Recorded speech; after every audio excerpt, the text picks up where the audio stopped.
यहाँ पर बात हो रही है जी स्टारडम की। तो एसआरके का स्टारडम जब शाहरुख खान की back to back movies flop हो रही थी तब सबने एसआरके को ऑलमोस्ट फिनिश डिक्लेयर कर दिया था और आखिर उस एक्टर की बुरी से बुरी मूवीज को भी कितने लोग देख के आ रहे हैं। प्रभास और इंडियन सिनेमा की सबसे डिजास्टर मूवी आदिपुरुष ने कलेक्ट किए थे 360 करोड़ और वहीं साहो जो कि एक फेलियर थी उसने भी ऑलमोस्ट 400 करोड़ का कलेक्शन कर लिया था। फटाफट रिएक्शन चैनल कर दे सब्सक्राइब और बेल आइकन को कर दे press. Thank you very much. Hello जी, मैं राना शहजाद और आप सबका एक बार फिर से स्वागत करते हैं जी फटाफट रिएक्शन चैनल पर। तो जल्दी से चैनल को करते सब्सक्राइब, वीडियो को लाइक शेयर लाजमी कीजिएगा। तो आज की हमारी जो वीडियो का टाइटल है जिस पर हम करेंगे अपना रिएक्शन वो ये है कि is Prabhas stardom bigger than any other Indian actors. तो देखते हैं जी इस वीडियो में कौन कौन से एक्टर्स को बीट किया गया है प्रभास ने या प्रभास के स्टारडम ने। तो जल्दी से शुरू करते हैं जी आज का अपना ये इंटरेस्टिंग रिएक्शन।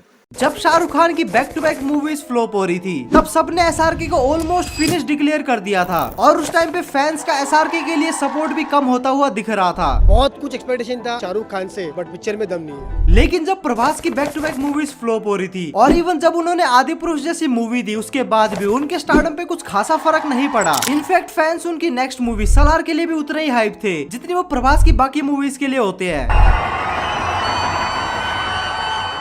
और वहीं एसआरके को अपनी हाइप को वापस लाने के लिए 4 साल का ब्रेक लेना पड़ा। तो क्या हम ये कह सकते हैं कि प्रभास का स्टारडम एकदम बुलेट प्रूफ है? उनके स्टारडम के ऊपर उनकी फ्लॉप मूवी की वजह से कोई असर ही नहीं पड़ता। अगर हाँ तो प्रभास की ऐसी कौन सी क्वालिटीज है जो कि उनके स्टारडम को इस लेवल पर लेकर गई है, जानते हैं इस वीडियो में।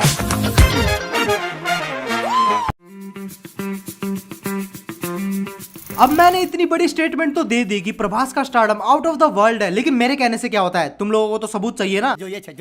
तो मेरे इस स्टेटमेंट को जस्टिफाई करने के लिए हम हेल्प लेंगे बॉक्स ऑफिस डाटा की और किस स्टार का कितना बड़ा मेरा मतलब स्टारडम कितना बड़ा है उस बात का हम पता लगाएंगे उस एक्टर की फ्लॉप मूवी के बॉक्स ऑफिस कलेक्शन से कि आखिर उस एक्टर की बुरी से बुरी मूवीज को भी कितने लोग देख के आ रहे हैं। प्रभास और इंडियन सिनेमा की सबसे डिजास्टर मूवी आदिपुरुष ने कलेक्ट किए थे 360 करोड़ और वहीं साहो जो कि एक फेलियर थी उसने भी ऑलमोस्ट 400 करोड़ का कलेक्शन कर लिया था, जो कि हाईयर है कुछ बॉलीवुड और साउथ के ए लिस्ट एक्टर की हाईएस्ट ग्रोसिंग मूवीज से भी। और टियर 2 एक्टर के लिए तो ये नंबर अनरीचेबल है। शाहरुख खान की बैक टू बैक मूवी के बाद सब लोगों ने उन्हें फिनिश डिक्लेयर कर दिया था बट प्रभास पे फ्लॉप का कोई असर ही नहीं पड़ा। हाँ, कुछ लोगों ने उन्हें ट्रोल करके लोटरी स्टार जरूर बुलाया और हाँ कुछ लोगों ने उबला हुआ आलू भी बोला था।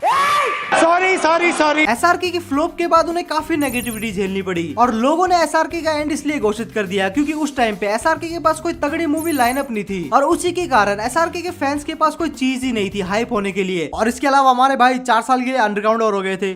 लेकिन ये केस प्रभास के साथ नहीं था। प्रभास की एक मूवी फ्लॉप हो जाती थी तो अगली मूवी के कारण प्रभास के फैंस वैसे ही हाइप अप रहते थे। राधेश्याम फ्लॉप हुई तो लोग आदिपुरुष के लिए हाइप थे, आदिपुरुष कुत्तों की तरह पीटी तो लोग सलार के लिए हाइप थे और अभी लोग कल्कि के लिए हाइप है। कल्कि के बाद राजा साहब, स्पिरिट और ऐसी बहुत सारी मूवीज ऑलरेडी अनाउंस्ड है। तो मतलब प्रभास के पास अगले 2, 3 या फिर 4 सालों के लिए फुल राशन है। और मुझे पता है कि तुम लोग सुनना चाहते हो कि क्या प्रभास का स्टारडम एक्चुअल में एसआरके से भी बड़ा है, तो इसका जवाब तुम्हें वीडियो में आगे मिलेगा। लेकिन पहले ये जान लेते हैं कि प्रभास को इस लेवल का स्टारडम आखिर मिला कैसे।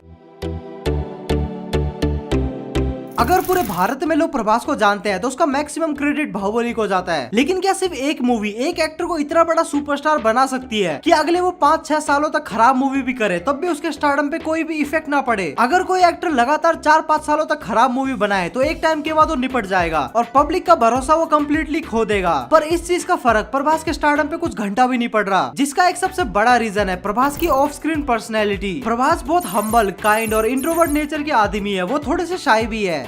क्या बात कर रहे हैं? तो पॉइंट ये है कि उनका स्टारडम मेंटेन रहा उनके हम्बल नेचर की वजह से। यूजुअली जो फिल्म स्टार होते हैं चाहे वो बॉलीवुड के हो या फिर साउथ के, उनमें कहीं ना कहीं एक एरोगेंस नजर आ ही जाता है। बट प्रभास ने अपनी ऑफ स्क्रीन पर्सनैलिटी को वैसे प्रेजेंट किया है या फिर उनमें एरोगेंस है ही नहीं और यही चीज प्रभास को एक इतना बड़ा सुपरस्टार बनाती है। सुपरस्टार तो बाकी भी है और अपकमिंग सुपरस्टार भी है, लेकिन वो कौन सी चीज है जो कि प्रभास को यूनिक और बेटर बनाती है? प्रभास का बाहुबली के बाद जो लाइनअप था वो पेपर पे बहुत ही ज्यादा एक्साइटिंग लग रहा था। वो हर बार एक न्यू जॉनरे की मूवी ट्राई कर रहे थे। पहले एक्शन थ्रिलर साहो, उसके बाद रोमांटिक मूवी राधे श्याम, उसके बाद हिस्टोरिकल मूवी आदि पुरुष, देन मास एक्शन सलार और अब डिस्टोपियन मूवी कल्कि 2898 AD। यही नहीं, अभी और सुनिए। कल्कि के बाद हॉरर कॉमेडी राजा साहब, उसके बाद A-rated मूवी स्प्रिट और उसके बाद फिर से मासी एक्शन मूवी सलार 2। मतलब देख रहे हो, बंदा हर जॉनर की मूवी करने का मन बना चुका है। बंदा वैरायटी ऑफ मूवीज कर रहा है। हाँ, वो अलग बात है कि ज्यादातर टाइम वो फेल हो गए, बट ही इज ट्राइंग, और यही बात उन्हें बाकी के साउथ सुपरस्टार से अलग बनाती है। बेसिकली साउथ सुपरस्टार ज्यादातर मसाला मूवीज ही करते हैं, उन्हें दूसरे जॉनर का नाम ही नहीं पता। कमल हसन सर, धनुष, सूर्य, विक्रम, हम मुझे पता है ये सब एक्सेप्शन है। कहीं सालों तुम मुझे कमेंट में पेल दो, साला अपनी ऑडियंस से डर लगता है। झुक के रहना पड़ेगा मेरे आगे। और जहां बाकी सुपरस्टार बिग बजट मूवीज बस एक्सपीरियंस डायरेक्टर के साथ ही करना प्रेफर करते हैं, वहीं प्रभास ने साहो और राधे श्याम में उन डायरेक्टर्स को चांस दिया जिनको ज्यादा एक्सपीरियंस नहीं था। और ये एक अच्छी बात है, और उन लोगों ने इसी अच्छी बात की वजह से प्रभास के करियर की माँ चोट। और जिस स्टारडम के लिए हम प्रभास को हाइप करते हैं, वही स्टारडम प्रभास के लिए कर्स है। और इवन उन्होंने खुद ही बोला है कि उनको बिग बजट मूवीज की तरफ पुश किया जा रहा है, जिसकी वजह से जो वो करना चाहते हैं वो नहीं कर पा रहे। और कहीं ना कहीं ये बात सच भी है, क्योंकि मेकर्स उनको सिर्फ बिग बजट मूवीज ही ऑफर करते हैं और उनके स्टारडम को as a cash grabbing machine देखते हैं। तो देख रहे हो स्टारडम का कितना नुकसान है। इसी वजह से मैं फेस कैम नहीं करता, पता चले मैं भी ज्यादा ही फेमस हो गया और मेरा जीना मुश्किल हो गया। चुप कर बे कुत्ते। और यहाँ पे एक और चीज है कि प्रभास अपने डायरेक्टर के ऊपर बहुत ज्यादा डिपेंड करते हैं। जैसे हमारे भाईजान, अच्छे डायरेक्टर्स भाईजान से अच्छी परफॉर्मेंस निकलवा लेते हैं, और वही कुछ बुरे डायरेक्टर और भाईजान खुद स्वयं मिलके और 3-4 लोगों को और बुला के अपने करियर पे मुत रहे हैं। एक तगड़ा डायरेक्टर लाइक राजा मौली प्रभास को गोल्ड लेवल प्रेजेंट कर सकता है और उनसे अच्छी परफॉर्मेंस भी निकलवा सकता है। और वहीं पे ओम राउत जैसा नालायक और छपरी डायरेक्टर उनको भी छपरी बना सकता है। देखो, प्रभास एक ऐसे एक्टर है जिनके पास मेगा स्टारडम है और उनकी एक्टिंग स्किल भी कमाल की है। तो एक ऐसे एक्टर का फ्यूचर आने वाले टाइम में कितना ब्राइट है और वो इंडस्ट्री को कितना डोमिनेट और कर सकता है। प्रभास के पास सलार 2 और कल के यूनिवर्स में जितनी भी मूवीज आएगी वो सब है। इसके अलावा संदीप रेड्डी वांगा की स्प्रिट भी है, जो कि बॉक्स ऑफिस को फाड़ के रख देगी। प्रभास का जो लाइनअप है वो काफी तगड़ा है। तो क्या वो नेक्स्ट डेकेड को सिंगल हैंडली रूल करेंगे? Definitely not. मगर क्यों? और शायद पुष्पा 2 के बाद अल्लू अर्जुन की पैन इंडिया में अपील और भी ज्यादा बढ़ेगी। इसके अलावा दी सुपरस्टार शाहरुख खान, जिनकी अब तक कोई भी मूवी अनाउंस नहीं हुई, लेकिन उनके रूमर्ड प्रोजेक्ट भी काफी तगड़े हैं, लाइक किंग एंड पठान 2। उनका पोटेंशियल भी काफी ज्यादा है। और ये सारे लोग मिलके प्रभास को एक तगड़ा कंपटीशन जरूर देंगे। प्रभास की ही आदि पुरुष, जो कि इंडियन सिनेमा के स्टैंडर्ड को सबसे लोवेस्ट पे लेकर गई थी, और अब प्रभास की ही मूवी कल्कि, जो कि इंडियन सिनेमा की स्टैंडर्ड को और भी ज्यादा नई ऊंचाइयां देगी। बाकी तो कल्कि का ट्रेलर आ चुका है और ट्रेलर वर्ल्ड क्लास लग रहा है। प्रभास भी फुल फॉर्म में लग रहे हैं और उनकी बॉडी लैंग्वेज भी काफी अच्छी है। और अमिताभ बच्चन है, अश्वत्थामा ने तो आग से लगा रखी है। बाकी तो तुम बताओ, तुम्हें ट्रेलर कैसा लगा? और पहले ही बता दूं कि जो कूल के चोमदे हैं, जिनको कल की सस्ती ड्यून लग रही है, वो मेरे मुंह ना लगे, वरना अम्मा बहन पे आ जाऊंगा मैं इनकी। और ट्रेलर कट तो काफी सही लग रहा है और ट्रेलर को देख के लग रहा है कि आयन मुखर्जी को नाग अश्विन से ट्यूशन लेनी चाहिए, क्योंकि नाग अश्विन अपने मुद्दे से नहीं भटके, क्योंकि उन्हें पता है जो टॉपिक उन्होंने चूज किया है वो काफी बड़ा है। और इस डिस्टोपियन फ्यूचर में जो माइथोलॉजी का टच दे रहे हैं, उसको देखने के लिए मैं काफी ज्यादा एक्साइटेड हूँ। और एज ए सेल्फ प्रोक्लेम बाप लेवल का VFX आर्टिस्ट, ट्रेलर का VFX ऑन पॉइंट है और ये देख के पता चलता है कि इस बंदे का विजन किस लेवल पे है। और विजन से याद आया, और ये पावर इन्हें शायद विजन के माइंडस्टोन से मिल रही है। अबे तुम दो लोग और तुम दोनों का IQ मिला के मेरे कुत्ते के बराबर भी नहीं है। ये जोक मारा है तो ठीक है, वरना ये तुम लोगों ने एक्चुअल में बोला है तो धिक्कार है यार। भाई मेरे टाइम में 7वीं 8वीं क्लास में महाभारत पढ़ाई गई थी और शायद अभी भी पढ़ाई जाती है, तो जाओ पढ़ के आओ। मतलब मैं ऐसे ही कूल छपरियों की बात कर रहा था, जो कि अश्वत्थामा की मनी को विजन से कंपेयर कर रहे थे और इस पूरी मूवी को ड्यून से। और भाई ये लोग वही है जो कि आदि पुरुष के टाइम पे 2 किलो पनीर में बिक गए थे और इन लोगों ने आदि पुरुष का एक पॉजिटिव रिव्यू किया था। क्या भाई कल की वालों ने पनीर नहीं पहुंचाया क्या? धिक्कार है हम पर।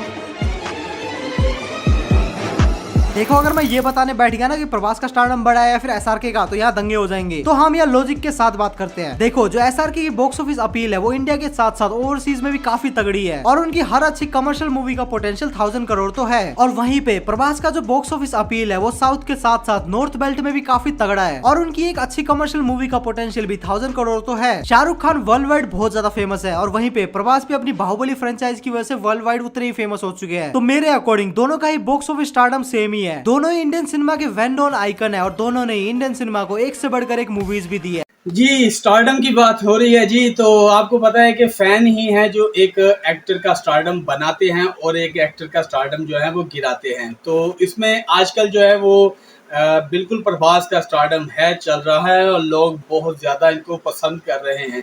वहीं पर अगर आप SRK की बात करें तो बिल्कुल ठीक है, उनकी पिछले कई फिल्में जो हैं वो फ्लॉप हो चुकी हैं, तो इसी वजह से उन्होंने 4 साल का जो है वो गैप लिया था।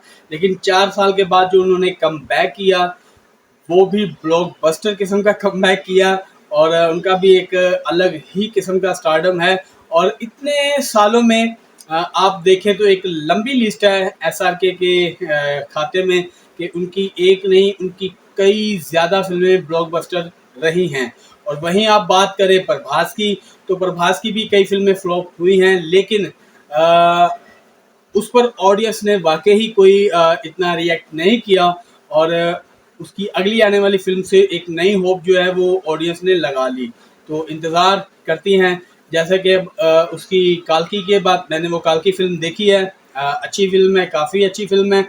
और अब उसकी एक फिल्म जो है राजा साहब और उसके बाद स्पिरिट आ रही है, तो अब ऑडियंस का इंतज़ार उस पर लग गया है कि वो कब फिल्में आएंगी।